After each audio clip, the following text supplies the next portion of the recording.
Hey guys, quick video. If you have the Canon EOS R6 Mark II and looking for a way how to reset it, now it's really simple. All you have to do, go to menu to settings. There you're gonna find a function settings where you're gonna find these 1, 2, 3, 4, 5, 6 tabs, depends like how many tabs you have there.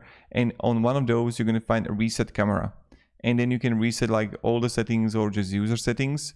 And what can happen is that maybe it's going to happen like this guy just had here, is that he wouldn't be able to access the reset camera. So then you just have to switch off the auto.